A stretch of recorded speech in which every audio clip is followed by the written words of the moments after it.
Welcome everyone. Reflective mind में आप सभी का स्वागत है। The topic of discussion is urban settlement from class 12 fundamentals of human geography. The objective of this session are understanding of classification of towns on the basis of their forms, types of urban settlements, problem of human settlements in developing countries, concept of healthy city and the meaning of urban strategy. An urban settlement may be linear, square, stair or crescent shaped. In fact, the form of the settlement, architecture and style of buildings and other structures are an outcome of its historical and cultural traditions. हमने अपनी previous video में types of settlement और patterns of settlement को किया था, जिसमें patterns of rural settlement में linear, square, radial, chequerboard, rectangular, अलग अलग प्रकार के हमने सेटलमेंट पैटर्न को पढ़ा। आपने उस वीडियो को अभी तक चेक नहीं किया है, आई बटन और डिस्क्रिप्शन बॉक्स में उस वीडियो का लिंक है, आप उसे देख सकते हैं वहाँ पे। तो यहाँ पे कहने का मतलब क्या है कि जो भी सेटलमेंट का जो पैटर्न होता है वो उसके हिस्टोरिकल डेवलपमेंट और उसके कल्चरल ट्रेडिशन के आधार पे, कहने का मतलब हिस्टोरिकल और उसके कल्चरल चीज़ों का असर किसी भी अर्बन के सेटलमेंट पैटर्न पे या उसके फॉर्म पे जनरली देखने के लिए मिलता है। Towns and cities of developed and developing countries reflect marked differences in planning and development। अगर डेवलप और डेवलपिंग कंट्रीज़ के सिटीज़ को अगर कंपेयर करें तो डेवलप कंट्री में हमें प्लानिंग और प्रॉपर तरीके से वेल ऑर्गेनाइज्ड सिटी ज़्यादा दिखती है, जबकि डेवलपिंग कंट्री में ये इतने ज़्यादा organised as compare to developed countries नहीं दिखते हैं। While most cities in developed countries are planned, most urban settlements of developing countries have evolved historically with irregular shapes.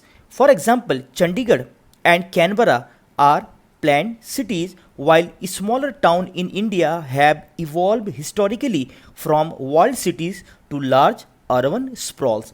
Developed country की बात करें तो वहाँ पे शहरों को बसाने के पहले वेल तरीके से प्लान और उसे ऑर्गेनाइज किया जाता है, लेकिन डेवलपिंग कंट्री में भी अगर कुछ एक्सेप्शन को छोड़ दें, जैसे चंडीगढ़ इंडिया में एक बहुत ही फेमस वेल प्लान्ड सिटी का एक एग्जांपल है। तो most of the developing country में सिटीज़ का जो ग्रोथ हुआ है उसके हिस्टोरिकल ट्रेडिशन से वो अफेक्टेड ज़्यादा है, और चूँकि हिस्टोरिकली वो डिफेंस या सिक्योर्ड पर्पज से सिटीज़ डेवलप ज़्यादा हुए थे, और धीरे धीरे करके उन्हीं सिटीज़ ने अपने आप को अर्बन स्प्रॉल के फॉर्म में, एक ज़्यादा बिगर सिटीज़ के फॉर्म में क्या कर लिया, उन्होंने कन्वर्ट कर लिया। अब हम चूंकि इस सेगमेंट में यहाँ पे अर्बन सेटलमेंट को उसके फॉर्म के आधार पे क्लासिफाई कर रहे हैं, तो हमें यहाँ पे दो अर्बन सेंटर को यहाँ पे डिस्कस करना है। फर्स्ट वन इज अदिश अबाबा, जो अफ्रीकन इथोपिया की कैपिटल है, and the second one is Australia, जिसका कैपिटल क्या है, कैनबरा। सो अदिश अबाबा। अब यहाँ पे सबसे पहला सवाल आपसे एमसीक्यू में पूछ लेगा कि अदिश अबाबा कैपिटल किसका है, इथोपिया का। इथोपिया किस कॉन्टिनेंट में है, अफ्रीका में। अब अदिश अबाबा का मतलब क्या है,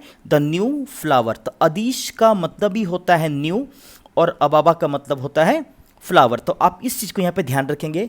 इसे कब इस्टेब्लिश किया गया, 1878 में। The whole city is located on a hill valley topography. Hill valley topography आप लोगों ने क्लास 11 में फिजिकल ज्योग्राफी में पढ़ रखा है, जिसे हम कई बार रिज वैली टोपोग्राफी भी कहते हैं। हिल वैली टोपोग्राफी का मतलब ये होता है कि अगर आप अफ्रीका के ईस्टर्न पार्ट को देखें तो अफ्रीका के ईस्टर्न पार्ट में अगर रेड सी के बाउंड्री एरिया से शुरू करते हुए साउथ अफ्रीका तक, या अफ्रीका के सदर्न पार्ट तक अगर आप जाएं, नॉट साउथ अफ्रीका, अफ्रीका के सदर्न पार्ट तक जाएं, तो उस एरिया में आपको रिफ्ट वैली का पूरा एक सीरीज, पूरा एक चेन दिखता है, और वहाँ पे हमें माउंटेनियस एरिया और हमें वहाँ पे वैली एरिया का एक कॉन्टिन्यूस चेन भी दिखता है।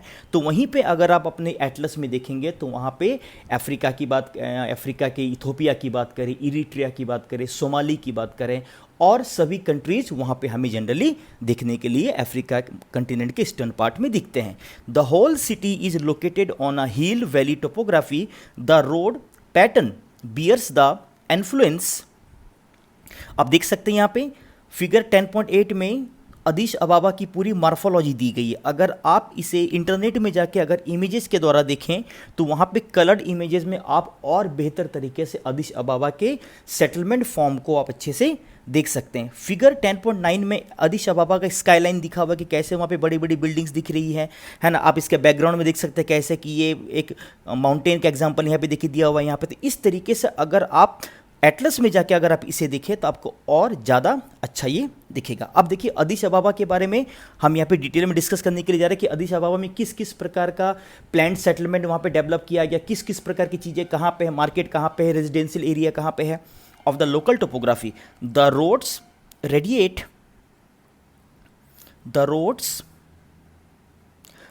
from the government headquarters Piazza Arath and amidst kilo roundabouts. Mercato has markets which grew with time and is supposed to be the largest market between Cairo and Johannesburg. अब देखिए यहाँ पे एक example दिया गया है मर्केटो, जो कि अदिश अबाबा में एक बहुत इंपॉर्टेंट लोकेलिटी है, और वो कैरो जो कि किसका, इजिप्ट का कैपिटल है, और जोहान्सबर्ग जो कहाँ पे है, साउथ अफ्रीका। तो नॉर्थ में इजिप्ट और साउथ में साउथ अफ्रीका के बीच में एक जो जगह है कहाँ पे, इथोपिया के अदिश अबाबा में मर्केटो, जो एक बहुत important one of the largest market माना गया है अफ्रीका का। Multi faculty university, a medical college, a number of good schools make Addis Ababa an educational center. It is also the terminal station for the Djibouti Addis Ababa rail route. अब देखिए यहाँ पे दिख रहा है Djibouti अदिश अबाबा rail route. अगर आप इथोपिया के आसपास के एडजॉइनिंग नेबरिंग कंट्रीज को देखें तो वहीं पे एक बहुत फेमस कंट्री दिखेगी जहाँ का जिसका बहुत इंपॉर्टेंट सेंटर हमें जिबूती दिखता है वहाँ पे। बोले airport is a relatively new airport. तो बोले एयरपोर्ट कहाँ का है, अदिश अबाबा का। The city has witness rapid growth because of its multi functional nature and being a large nodal centre located in the centre of Ethiopia. तो इस discussion में मैं कौन सी बातें मैं बताने की कोशिश कर रहा हूँ कि किस तरीके से अदिश अबाबा एक प्लान्ड सिटी का एग्जाम्पल है, किस तरीके से हिल वैली टोपोग्राफी में उसका लोकेशन दिखता है, किस तरीके से उस जगह को प्रॉपर तरीके से प्लान करके वहाँ पे बेहतर फैसिलिटीज़ को वहाँ पे डेवलप किया गया। और वो नॉर्थ में अगर इजिप्ट देखे और साउथ में अगर साउथ अफ्रीका देखे तो उन दोनों के बीच में one of the important centre की तरह अदिश अबाबा को एज अ प्लान्ड सिटी क्या किया गया है, डेवलप किया गया है। The second most important is Canberra, जो कि ऑस्ट्रेलिया का कैपिटल है। अगर आप फिगर 10.10 को देखें तो morphology of a planned city Canberra का दिया गया है। ठीक है, आप इसके देख सकते हैं। चलिए अगर डिस्कशन में आगे बढ़ें तो कैनबरा के बारे में कौन कौन सी बातें लिखी हुई दिखी यहाँ पे। Canberra was planned as the capital of Australia in 1912 by American landscape architect Walter Burley Griffin. तो 1912 में कैनबरा को ऑस्ट्रेलिया के एक पॉलिटिकल कैपिटल के फॉर्म में प्लान करके वहाँ पे जो one of the famous American architect Walter Burley Griffin ने कैनबरा के प्लान्ड सिटी को क्या किया, प्रॉपरली प्लान किया। He had envisaged a garden city for about 25,000 people, taking into account the natural features of the landscape. There were to be 5 main centers. यहाँ पे 5 major centre आपको Canberra में दिखेगा, each with separate city functions. During the last few decades, the city has expanded to accommodate several satellite towns which have their own centers. The city has wide open spaces and many parks and gardens. यहाँ पे कौन सी बातें बताई जा रही कि कैसे 1912 में कैनबरा को ऑस्ट्रेलिया के एक पॉलिटिकल कैपिटल के फॉर्म में डेवलप किया गया। American architect Walter Burley Griffin ने किस तरीके से उसके पूरे शहर की प्लानिंग करी और किस तरीके से वहाँ पे हर एरिया को सुटेबली वेल प्लान तरीके से वहाँ पे डेवलप किया गया। अब है टाइप्स ऑफ अर्बन सेटलमेंट। याद करिए हमने अपने प्रीवियस वीडियोस में जब हमने इंडिया के पर्सपेक्टिव में ह्यूमन सेटलमेंट को पढ़ा था तो हमने वहाँ पे टाइप्स ऑफ रूरल सेटलमेंट को पढ़ा था, जैसे nucleated, semi nucleated, hamleted and disperse, जो कि रूरल सेटलमेंट के वेरियस टाइप्स थे। यहाँ पे हमें अर्बन सेटलमेंट के वेरियस टाइप्स को देखना है, लेकिन अर्बन सेटलमेंट का जो वेरियस टाइप्स है उसे किस आधार पे हमने कैटेगराइज किया है? Depending on the size. किस चीज़ के आधार पे? साइज के आधार पे और सर्विसेज के आधार पे। इन दोनों चीज़ों को आपको याद रखना है, size and the services available and function rendered. तीन चीज़ें देखिए यहाँ पे दिख रही है। First thing size, second thing services available and the third thing functions rendered. Urban centres are designated as town, city, million city, conurbation and megalopolis. तो हो सकता आपसे यहाँ पे एमसीक्यू के फॉर्म में सवाल पूछ दिया जाए कि टाइप्स ऑफ अर्बन सेटलमेंट के कौन कौन से टाइप हैं? Town, city, million city, conurbation, megalopolis. So they all are the types of urban settlement based on size, services available and functions rendered. अब एक एक करके हम सभी के फीचर्स को करेंगे और फिर उसके बाद हम लोग हायरार्की में पढ़ेंगे कि सबसे कम पॉपुलेशन किसका है, फिर इंक्रीजिंग पॉपुलेशन के साथ किसका साइज सबसे ज़्यादा लार्जर है, कौन सबसे बिगेस्ट अर्बन टाइप्स हमें दिखता है। So first one is town. Town का यहाँ पे मतलब क्या है, समझिए टाउन का मतलब। The concept of town can best be understood with reference to village. Village के रेफरेंस के साथ आप इसे बेहतर तरीके से समझ सकते हैं। Population size is not the only criterion. Population size को हम सिर्फ टाउन और विलेज को अलग अलग करने के लिए एज ए क्राइटेरिया यूज नहीं कर सकते हैं। Functional contrast between towns and villages may not always be clear cut, but specific functions such as manufacturing, retail, wholesale trade and professional services exist in town. अब देखिए यहाँ पे क्या बताया जा रहा है कि टाउन और विलेज में हो सकता है पॉपुलेशन मोर और लेस सेम हो, फंक्शन में भी हमें बहुत ज़्यादा डिफरेंसेस नहीं दिखता है, लेकिन अगर टाउन की बात करें तो टाउन कुछ स्पेसिफिक स्पेशलाइज्ड फंक्शन को करेगा जो विलेज जनरली नहीं करता है, like manufacturing, retail trading, wholesale trading, professional services. ये टाउन्स में वेल डेवलप्ड हमें ज़्यादा दिखते हैं। इसके फीचर्स को हमने इस अलग स्लाइड में और बेहतर तरीके से हमने यहाँ पे लिस्ट किया है, आप इसको देख सकते हैं।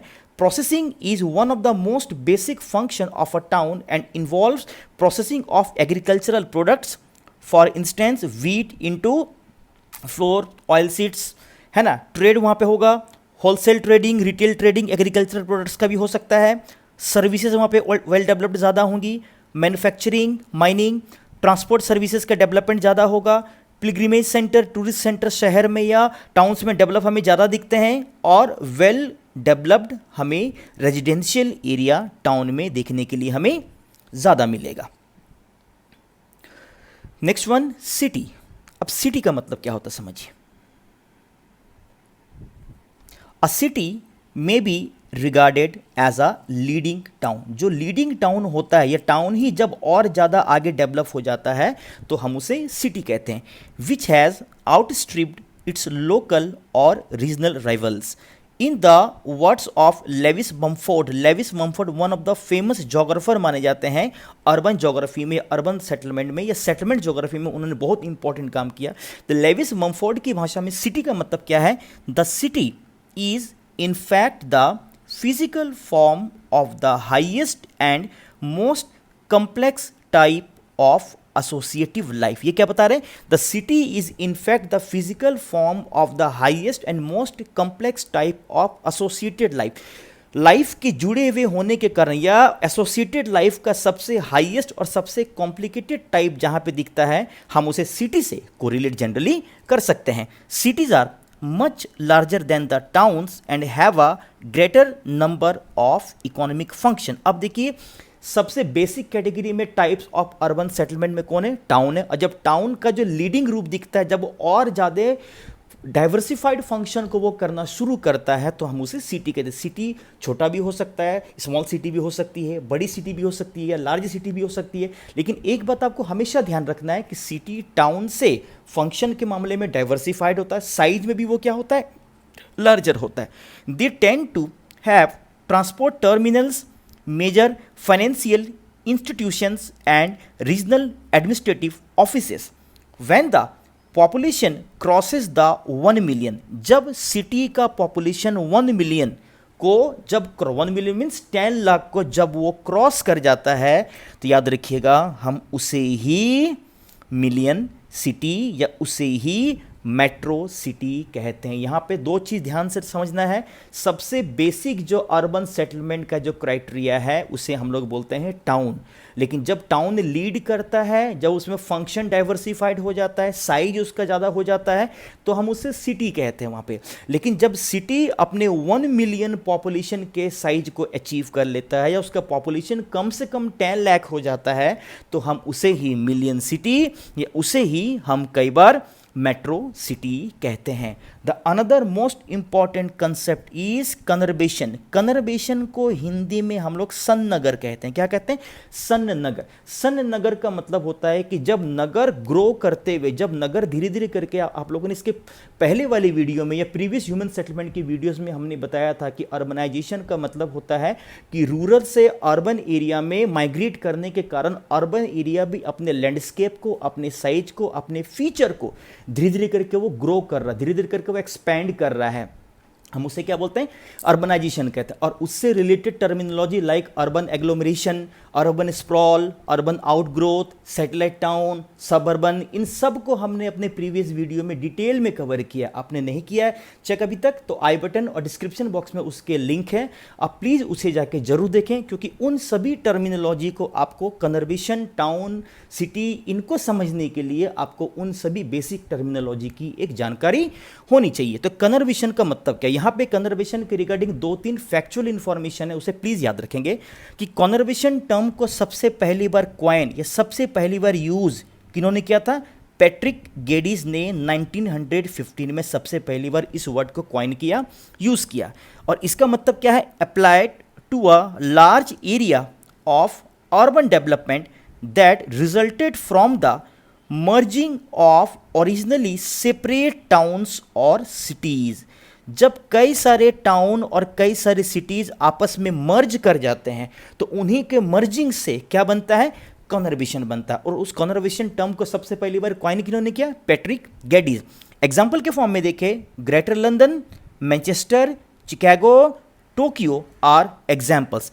अगर इंडिया के से अगर आप एग्जाम्पल लें तो देखिए, मुंबई की बात करें, अगर आप अहमदाबाद की बात करें तो मुंबई, अहमदाबाद के आसपास में बहुत सारे ऐसे टाउन, बहुत सारे ऐसे सिटीज़ हैं जो कन्वर्बेशन बनने के फॉर्म में हैं और धीरे धीरे करके आने वाले सालों में वो एक बहुत बड़े एरिया में कन्वर्बेशन के फॉर्म में डेवलप हो जाएंगे। अगर कन्वर्बेशन की फीचर को अगर आप यहाँ पे देखना चाहें तो हमने इस अलग स्लाइड में उसके कुछ एक्स्ट्रा फीचर्स को यहाँ पे दिया है, आप इसे देख सकते हैं। The cities that make it up have a rapid increase in population and industrial and technological development. The city limits expands and the urban center merges with another in a slow but continuous urbanization process and regional development. इन सभी कारणों से हमें generally कन्वर्बेशन दिखने के लिए मिलता है। Converbations are associated with a specific stage of urban development. जहाँ पे भी कन्वर्बेशन का फॉर्मेशन हो रहा है उन सभी एरिया में बहुत बड़े पैमाने पे हमें अर्बनाइजेशन का रेट देखने के लिए मिलता है। Conurbations can be developed due to the expansion of a metropolitan city. इस पॉइंट को आप जरूर याद रखेंगे। मेट्रोपॉलिटन सिटीज़ के एक्सपेंड करने के कारण ही हमें कन्वर्बेशन का सबसे ज़्यादा डेवलपमेंट दिखता है। A conurbation show a high population density. वहाँ पे पॉपुलेशन डेंसिटी कन्वर्बेशन में क्या होगी? बहुत ज़्यादा होगी। Its population is much larger then a near by cities. Near by cities से इसका पॉपुलेशन बहुत ज़्यादा होगा। अगर कई बार आपसे डिफ्रेंशिएटिंग पॉइंट पूछ लिया जाए कि सिटी में और कन्वर्बेशन में क्या डिफरेंस है, तो ये सारे पॉइंट आंसर राइटिंग में आपकी हेल्प कर सकते हैं। A conurbation has several industries working with in it that depend on the reserves of labor and transportation.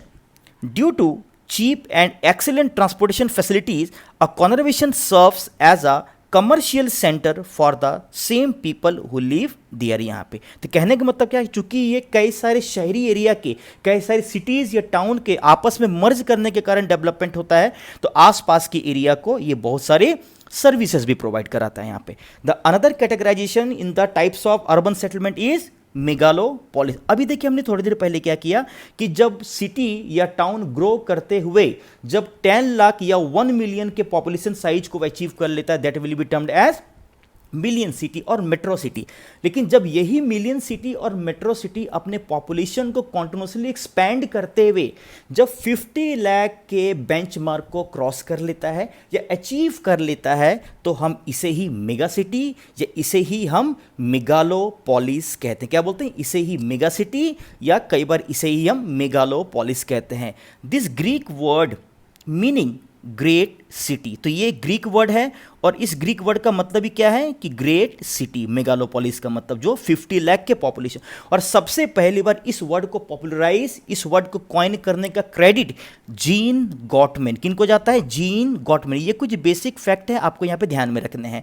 And signifies super metropolitan region. अब देखिए अभी हमने मेट्रोपॉलिटन रीजन के लिए क्राइटेरिया क्या बताया? 10 लाख और 1 मिलियन। लेकिन यहां पे अगर वो 50 लाख के बेंचमार्क को क्रॉस कर रहा है या अचीव कर रहा है, that will be termed as megalopolis. Next one as union of. अब देखिए मेगालोपोलिस बनता क्या है? जब कई सारे कॉन्वर्वेशन आपस में मर्ज कर जाते हैं या वो यूनाइट हो जाते हैं या उनका यूनियन बनता है, तो उसी कंडीशन में यहां पे क्या बनेगा? Megalopolis. The urban landscape stretching from Boston in the north to south of Washington DC in USA is the best known example of a megalopolis। अगर आप नॉर्थ अमेरिका के नॉर्थ ईस्टर्न पार्ट को या यूएसए के north eastern part को देखें, जिसे हम लोग न्यू इंग्लैंड रीजन कहते हैं। क्यों? क्योंकि यूरोप से आकर बसने वाले लोगों ने सबसे पहले उसी एरिया को क्या किया था? इनहेबिटेट किया था, इसीलिए उसे न्यू इंग्लैंड रीजन कहते हैं। और उसी में नॉर्थ में अगर आप देखें तो नॉर्थ में आपको वहाँ पे कई सारे स्टेट्स दिखते हैं and one of the state is Massachusetts. और उसी मैसाचुसेट्स का जो one of the important centre है बोस्टन, तो बोस्टन इन द नॉर्थ से शुरू करते हुए साउथ में अगर वाशिंगटन डीसी तक देखें, जो मोस्टली हमें अगर वहाँ पे एक माउंटेन रेंज भी दिखता है एप्लेशियन और एटलांटिक कोस्ट के पैरेलल होने के कारण, और वहीं पे बहुत सारे ऐसे फेवरेबल कंडीशंस हैं, जैसे वहाँ पे एटलांटिक का जो नॉर्दर्न पार्ट है, नॉर्थ एटलांटिक जो सी रूट है, जो नॉर्थ अमेरिका वेस्ट में और यूरोप इन द ईस्ट में, दोनों के बीच में एक बहुत इंपॉर्टेंट ग्रेट ट्रंक रूट के फॉर्म में एक्ट करता है एज अ मरीन वाटरवे, है ना। इसलिए वहाँ पे जनरली हमें ये नॉर्थ अमेरिका के नॉर्थ ईस्टर्न साइड में बहुत वेल डेवलप्ड तरीके से हमें मेगालोपोलिस का डेवलपमेंट होता हुआ दिखा है यहाँ पे। The another one is million city, जो कि अभी हमने थोड़ी देर पहले डिस्कस किया। अब यहाँ पे ये बताया गया कि मिलियन सिटी सबसे पहले कौन सा सिटी मिलियन सिटी के दर्जे को हासिल किया, और अभी वर्ल्ड में अलग अलग कॉन्टिनेंट में मिलियन सिटी का क्या स्टेटस है। The number of million cities in the world has been increasing as never before. पहले जितना इंक्रीज नहीं हुआ, अब उतनी तेजी के साथ इंक्रीज कर रहा है। London reach the million mark in 1800। सबसे पहले लंदन 1800 में मिलियन मार्क को अचीव करने वाला पहला सिटी बना था। Followed by Paris in 1850, New York in 1860, and by 1950 there were around 80 such cities. The rate of increase in the number of million cities has been threefold in every 3 decades, around 160 in 175 to around 438 in 2005। तो ये भी आप अगर देखो तो आज से 15 year back का डेटा दिया गया। अगर 2020 के अनुसार अगर आप इंटरनेट से सर्च करके लेटेस्ट अगर फाइंड आउट करें, तो इसमें भी बहुत बड़े पैमाने पे हमें और ज़्यादा ग्रोथ दिखेगा। इस बॉक्स में टेबल 10.2 में अलग अलग कॉन्टिनेंट में अर्ली 50s में, मिड 70s में और मिड 20s में कितने अर्बन सेंटर्स डेवलप हुए, आप इस डेटा को यहाँ से देख सकते हैं। अभी हमने थोड़ी देर पहले डिस्कशन में टाइप्स ऑफ अर्बन सेटलमेंट को यहाँ पे इन डिटेल डिस्कस किया। अब देखिए यहाँ पे हमने एक छोटी सी इस ट्रायंगुलर या पिरामिड लाइक डायग्राम के द्वारा हमने हायरार्की सेटलमेंट्स की हायरार्की को यहाँ पे बताया है, और हमने इसे 2 मेजर कैटेगरी में कैटेगराइज किया है, रूरल और अर्बन। अगर रूरल में बेसिक से शुरू करते हुए देखें तो ड्वेलिंग्स जो आइसोलेटेड के फॉर्म में हो सकता है। जब वो ड्वेलिंग्स कई सारे हो जाते हैं तो जो विलेज से जो एक छोटी फिजिकल यूनिट होती है, जो हमने प्रीवियस वीडियो में इन डिटेल में कवर किया था इंडिया के रेफरेंस में, उसे हैमलेट कहते हैं। और कई सारे हैमलेट से मिलकर विलेज बनता है। तो ये तो रूरल कैटेगराइजेशन आप देख सकते हैं किसका, सेटलमेंट का। लेकिन अगर अर्बन की बात करें सबसे बेसिक में टाउन, देन टाउन से जब वो लीडिंग होता है फिर वो सिटी, लेकिन जब वो 10 लाख के पॉपुलेशन साइज को जब वो अचीव करता है मेट्रो सिटी, जब कई सारे सिटी और टाउन आपस में मर्ज कर जाते हैं तो कन्वर्बिशन, और जब कई सारे कन्वर्बिशन का यूनाइट हो जाते हैं या उनमें यूनियन बन जाता है तो दैट विल बी मेगालोपोलिस। हो सकता है आपसे एग्जाम में स्मॉलर साइज से लार्जर साइज का वो हो सकता है एक वो असेंडिंग ऑर्डर डिसेंडिंग ऑर्डर वहाँ पे पूछ ले, तो आप इस पिरामिड डायग्राम में जिस फॉर्म में हमने यहाँ पे सेटलमेंट्स को, चाहे वो रूरल हो चाहे वो अर्बन, हमने अरेंज किया, आप इसको अपने ध्यान में रखेंगे। ड्वेलिंग्स, हैमलेट, विलेज ये रूरल का दिखाता है, टाउन, सिटी, कॉन्वर्बिशन, मेगालोपोलिस ये किसका दिखाता है, ये हमें अर्बन का दिखाता है। अभी हमने थोड़ी देर पहले मेगालोपोलिस के बारे में डिस्कस किया था। अब मेगालोपोलिस में इस एक्स्ट्रा स्लाइड में कौन कौन सी बातें लिखी हुई इसे भी एक बार आप देख सकते हैं। A very large metropolitan area with the multiple city centres and और commercial areas, while a classical city has a city core and a periphery with clearly defined social functions and an infrastructure built around one center. A megalopolis is diverse, has social functions spread over multiple areas and serves different commercial, industrial and social purposes. चलिए अगले discussion में देखें। अब mega cities का distribution अगर world के level पे देखें यहाँ पे, अब मेगा सिटी और megalopolis is a general term for cities together with their suburbs. अब देखिए सिटीज के आसपास में जितने भी सबर्ब्स हैं, जितने भी सबअर्बन एरियाज हैं और उनका पॉपुलेशन साइज अगर 10 मिलियन पीपल से ज़्यादा हो जाए तो उसे हम लोग क्या बोलते हैं, जनरली मेगा सिटीज कहते हैं। और न्यूयॉर्क इस अचीवमेंट को अचीव करने वाला वर्ल्ड का सबसे पहला मेगा सिटी बना 1950 में with a total population of 12.5 million. The number of mega cities is now 25. The number of mega cities has increased in the developing countries during the last 50 years. The developed countries, कहने का मतलब क्या कि mega city सबसे पहले develop country में बनना शुरू हुए हैं, लेकिन लास्ट 50 ईयर्स में डेवलपिंग कंट्रीज में हमें मेगा सिटीज़ का बहुत ही ज़्यादा एक्सपेंडिंग ग्रोथ दिखता है।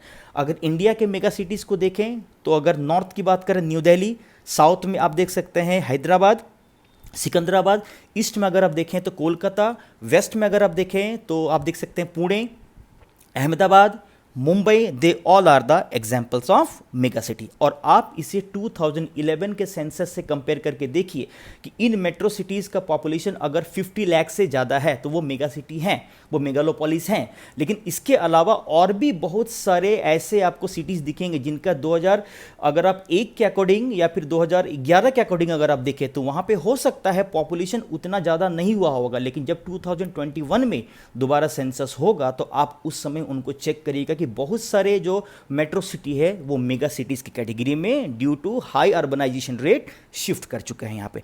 अब यहाँ पे सबसे इंपॉर्टेंट डिस्कशन शुरू हो रहा है कि अभी हमने अर्बनाइजेशन के बारे में बताया, अर्बन सेटलमेंट के वेरियस टाइप्स को उनके कैटेगरी के आधार पे, उनके फॉर्म के आधार पे हमने कैटेगराइज किया।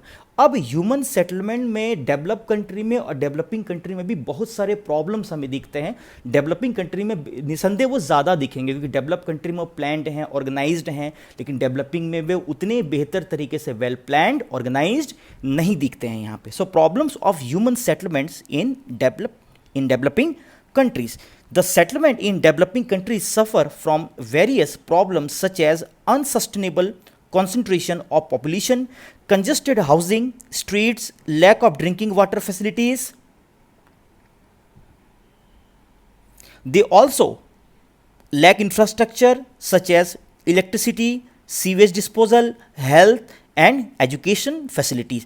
अब देखिए हम कोई भी सिटीज़ होती है उसको एक प्लान किया जाता है या उसका एक टारगेट होता है कि इतने सारे लोगों के लिए हमने यहाँ पे फैसिलिटी डेवलप करी है। तो प्लान्ड सिटी में भी अगर बहुत ज़्यादा अर्बनाइजेशन अगर ट्रिगर होता है तो वहाँ पे भी कुछ दिनों के बाद, कुछ वर्षों के बाद या बहुत सालों के बाद वहाँ पे भी प्रॉब्लम्स क्रिएट होना शुरू हो सकता है।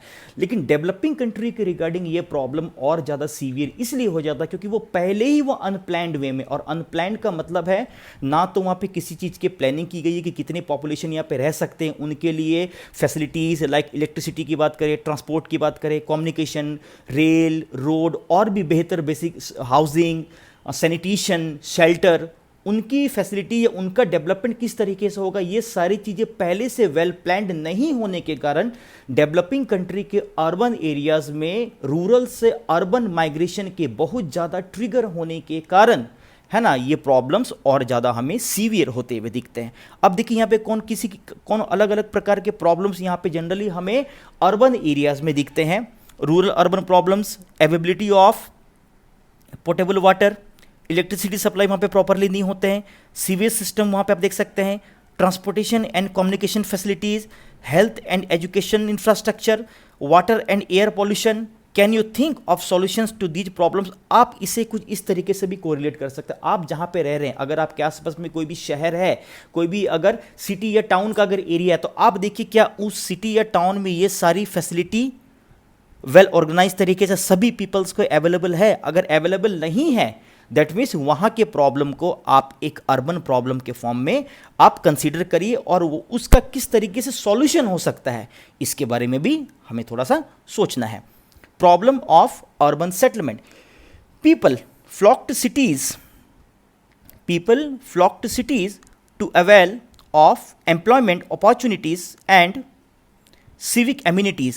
Since most cities in developing countries are unplanned, it creates severe congestion, shortage of housing, vertical expansion, and growth of slums and characteristic features of modern cities of developing countries. अब देखिए यहाँ पे एक टर्म दिया गया vertical expansion. आप सभी को पता है बच्चे कि शहर में ज़मीन की बहुत ही कमी होती है, तो वहाँ पे हॉरिजॉन्टली आप अपने घर को बहुत ज़्यादा एक्सपेंड नहीं कर सकते हैं क्योंकि वहाँ पे ज़मीन की कमी हो रही है।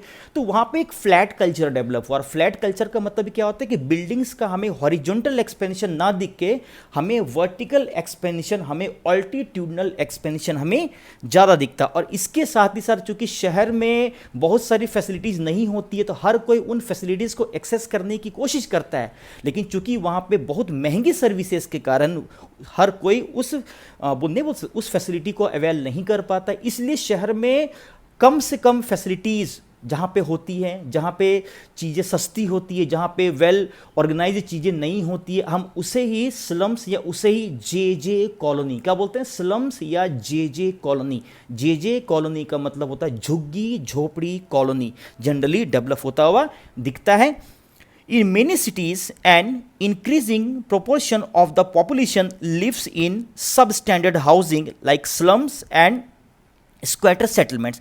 In most million plus cities in India, 1 in 4 inhabitants lives in illegal settlements which are growing twice as fast as the rest of the cities. Even in the Asia Pacific countries, around 60% of the urban population lives in squatter settlement. तो कहने का मतलब यहाँ पे क्या हो रहा है कि शहर में बहुत ज़्यादा फैसिलिटीज़ के महंगी होने के कारण हर कम्युनिटी उसे अफोर्ड नहीं कर सकता है, तो उसे जो भी चीप एरिया दिखता है जहाँ पे बहुत सारी फैसिलिटीज़ नहीं होती है, अनहाइजीनिक चीज़ें होती हैं और बहुत सारे वहाँ पे सिचुएशन बेहतर नहीं होते हैं, उस एरिया में भी लोग रहने के लिए क्या होते हैं, मजबूर होते हैं। आप फिगर 10.11 में आप इस स्लम का एग्जाम्पल या स्लम के इमेज को आप यहाँ पे देख सकते हैं। और स्लम का मतलब ये होता है कि वहाँ पे किसी भी प्रकार की फैसिलिटी नहीं होती है, बहुत छोटे से एरिया में बहुत सारे लोग वहाँ पे रहते हैं क्योंकि उनके पास उतने ज़्यादा फाइनेंशियल रिसोर्सेज नहीं होते हैं कि वो बाकी अदर शहरी एरिया में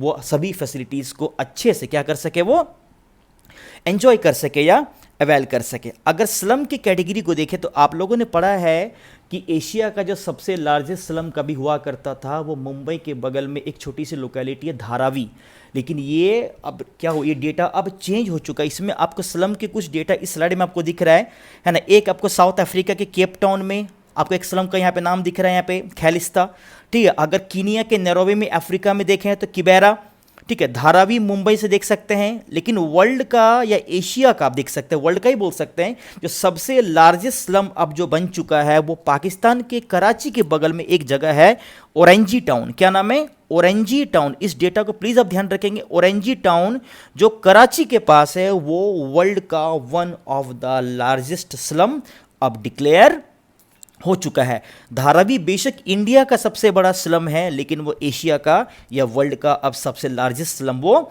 नहीं रहा।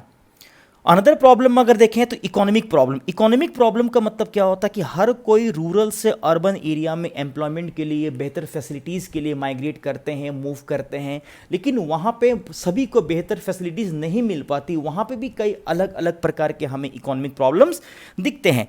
The decreasing employment opportunities in the rural as well as smaller urban areas of the developing countries consistently push the population to the urban area। Rural area में ऐसे भी एम्प्लॉयमेंट जनरेशन बहुत ही कम होता है, तो लोग अर्बन एरिया की ओर ये सोच के जाते हैं कि अर्बन एरिया में उन्हें एम्प्लॉयमेंट के बेहतर अपॉर्चुनिटीज मिलेंगे। The enormous migrant population generates a pool of unskilled and semi skilled labour force which is already saturated in urban area. चूंकि रूरल एरिया से अर्बन एरिया में जितने भी लोग जाते हैं, अगर देखें तो वो उतने स्किल्ड नहीं होते हैं, उनके पास काम करने का उतना ज़्यादा कौशल नहीं होता है, और शहरी एरिया में स्किल्ड लेबर की requirement as compare to rural area ज़्यादा होती है वहाँ पे। तो इस कारण से भी जो रूरल से अर्बन माइग्रेशन, जो रूरल से अर्बन एरिया में जो माइग्रेशन हो रहा है, तो अर्बन एरिया में उन लोगों के पास जो रूरल एरिया से माइग्रेट किए हुए होते हैं, उनके पास भी बेहतर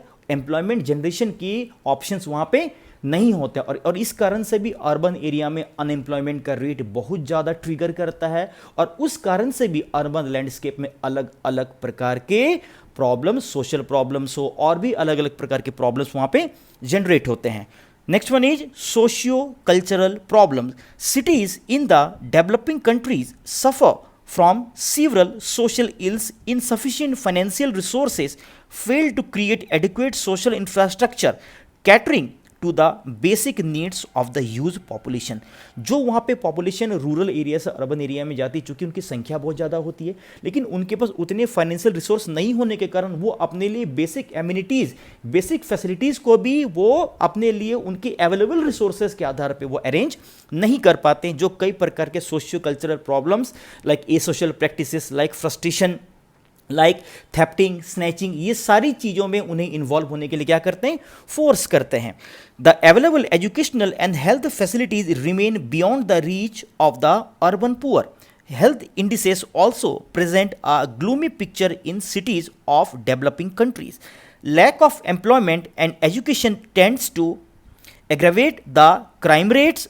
Male selective migration to the urban areas distorts the sex ratio in these cities। हमने जब अपने प्रीवियस वीडियो में जब हम लोगों ने माइग्रेशन पॉपुलेशन कंपोजिशन को पढ़ा था, तो हमने ये भी बताया था कि जो रूरल से अर्बन एरिया, जो कि माइग्रेशन का एक पैटर्न है along with rural to rural, urban to urban and urban to rural, उसमें जो रूरल टू अर्बन एरिया में जो माइग्रेशन होता है, जो ज़्यादातर एम्प्लॉयमेंट ओरिएंटेड होता है, वहाँ पे मेन उद्देश्य जो होता है शहर में जाके एम्प्लॉयमेंट जनरेशन के ऑप्शंस को अवेल करना, लेकिन वो मेल डोमिनेटिंग माइग्रेशन होता है। इसका सबसे बड़ा फायदा और नुकसान दो जगह पे दिखता है।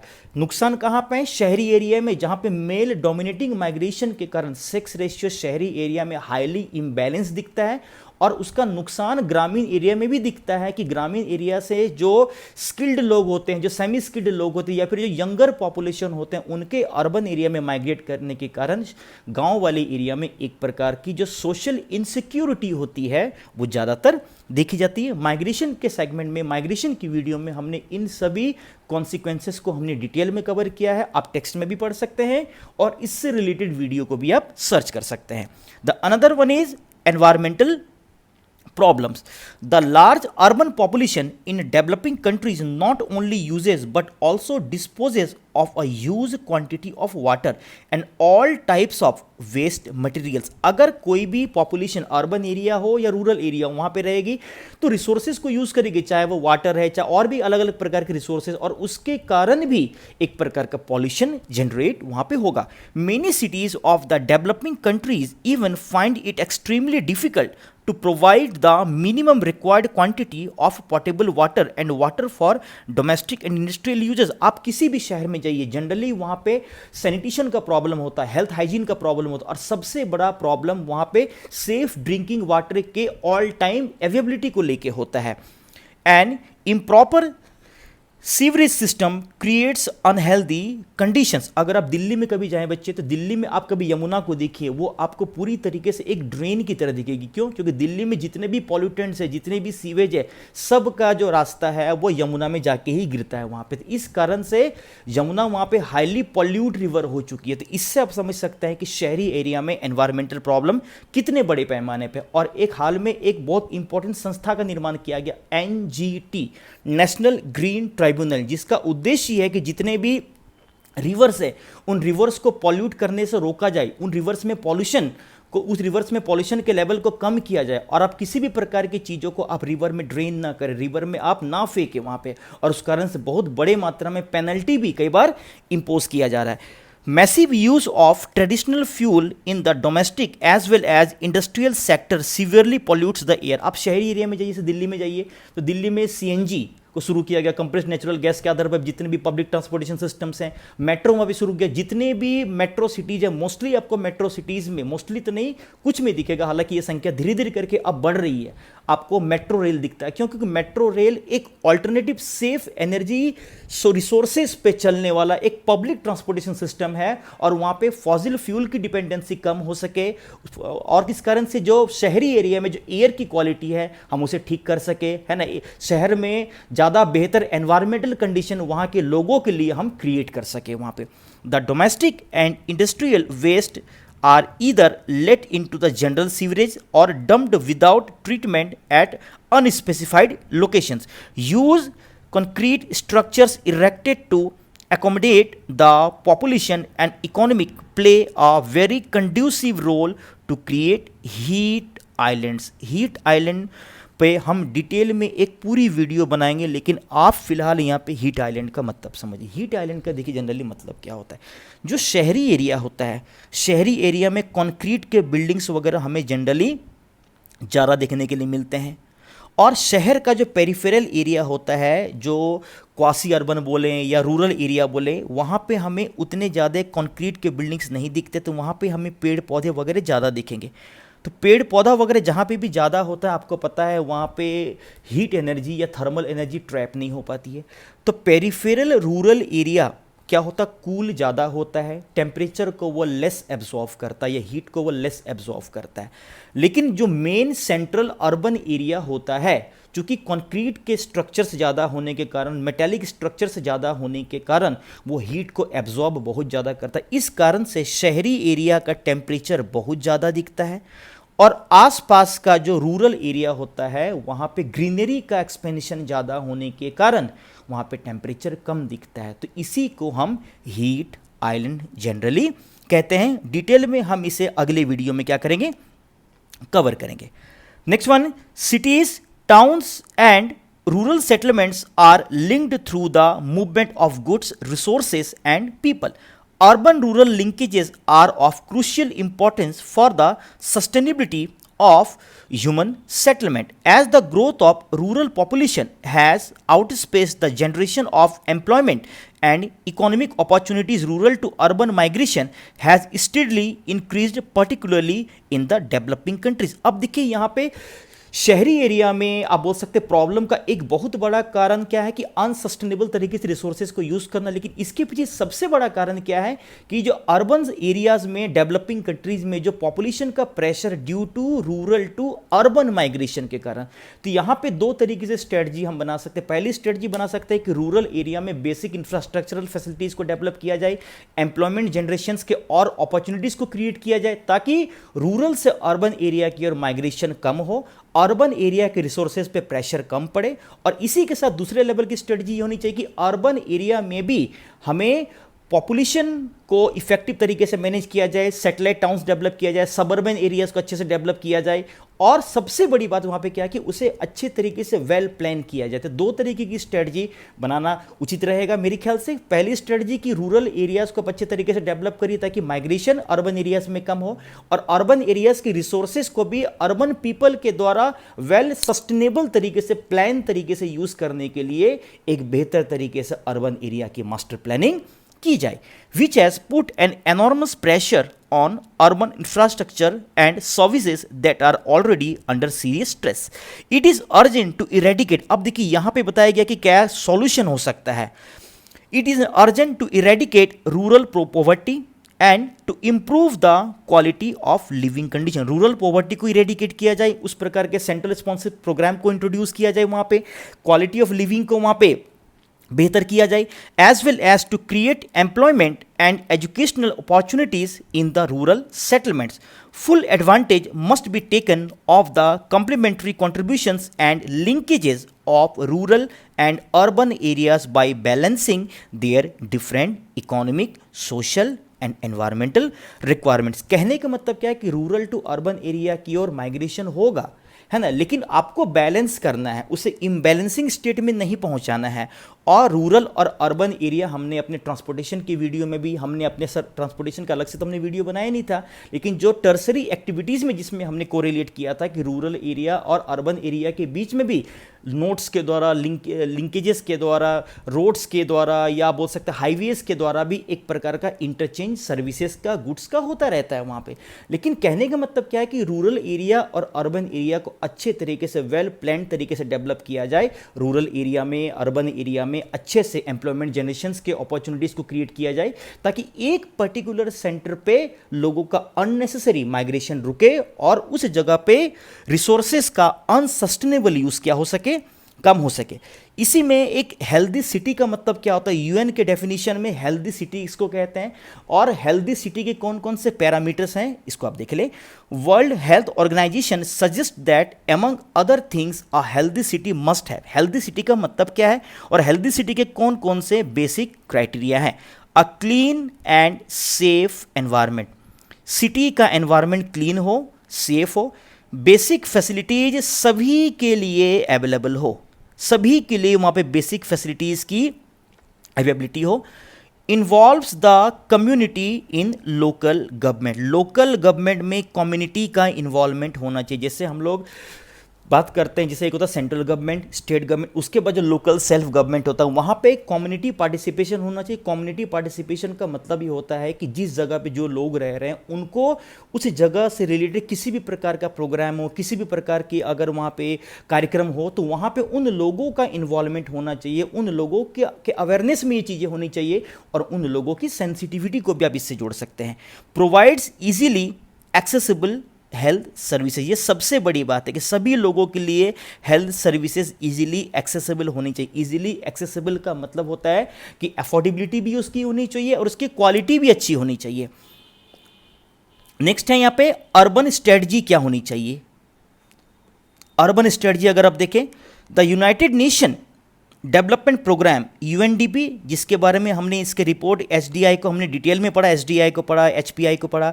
जो United Nations Development Programme has outlined these priorities as parts of its urban strategy. तो यहाँ पे आपसे सबसे पहला सवाल पूछ लेगा कि अर्बन स्ट्रेटजीज को कौन बताती है. यहाँ पे तो यूएनडीपी बताती है. तो यूएनडीपी क्यों अर्बन स्ट्रेटजीज के बारे में बात करती है, क्योंकि यूएनडीपी ने जो इंडेक्स निकाला हुआ है और हर साल वो निकालती है HDI, ह्यूमन डेवलपमेंट इंडेक्स, जिसमें कहीं ना कहीं हेल्थ की बात करें, एजुकेशन की बात करें और एक्सेस टू रिसोर्सेज की बात करें. ये तीनों इंडिसेस कहीं ना कहीं हमें ह्यूमन क्वालिटी लाइफ की ओर ही हमें क्या करता है, वो इंडिकेट करता है यहाँ पे. तो यूएन स्ट्रेटजी में क्या क्या है, increasing shelter for the urban poor. Urban poor के लिए शेल्टर की व्यवस्था होनी चाहिए. Provision of basic urban services such as education, primary health care, clean water and sanitation. देखिए इसमें ऐसी बातें बताई गई है जो हेल्थ के सर्वाइवल के लिए जरूरी है और उसके बिना आप एक क्वालिटी लाइफ की उम्मीद नहीं कर सकते हो. Improving women's access to basic services and government facilities. Next, upgrading energy use and alternative transportation system. अपने एनर्जी यूज को अपग्रेड करना, है ना, फॉसिल फ्यूल्स पे डिपेंडेंसी को कम करके नॉन कन्वेंशनल एनर्जी रिसोर्सेज का यूज ज़्यादा से ज़्यादा करना, और ऑल्टरनेटिव ट्रांसपोर्टेशन सिस्टम, जैसे दिल्ली में देखें अगर आप मेट्रो का डेवलप किया जा रहा है, और भी अलग अलग मेट्रो सिटीज़ में मेट्रो को ये किया जा रहा है, और उसे एक इफेक्टिव पब्लिक ट्रांसपोर्टेशन सिस्टम की तरह यूज़ किया जा रहा है, ताकि जो इंडिविजुअल या कि जो प्राइवेट व्हीकल्स है उस पर हमारी डिपेंडेंसी कम हो, फॉसिल फ्यूल्स का कंजम्पशन कम हो, है ना, पॉल्यूशंस का लेवल कम हो, and the last one is reducing air pollution. तो इन सभी सेगमेंट्स को अगर आप देखें तो इसमें ये बताई गई है यूएनडीपी के अनुसार कि कैसे एक अर्बन स्ट्रेटजी होनी चाहिए ताकि अर्बन का एरिया का एनवायरनमेंट ज़्यादा से ज़्यादा सेफ हो सके, वो पॉल्यूशन फ्री हो सके। और इसके पहले हमने एक हेल्थ सिटी का मतलब WHO वर्ल्ड हेल्थ ऑर्गेनाइजेशन के अकॉर्डिंग क्या होता है। तो इस डिस्कशन में हमने अर्बन सेटलमेंट, उसके टाइप्स, उसके फॉर्म, और सबसे इंपॉर्टेंट डेवलपिंग एरिया में, अर्बन एरियाज में कौन कौन से प्रॉब्लम्स हैं, और हीट आइलैंड के कंसेप्ट को इन डिटेल यहाँ पे डिस्कस किया। आई होप इस डिस्कशन से इन सभी ऑब्जेक्टिव्स का जो पर्पस था वो फुलफिल हो पाया होगा। फिर भी किसी प्रकार के डाउट होते हैं तो आप उसे कमेंट बॉक्स में जगह दें। Thank you so much all for watching video.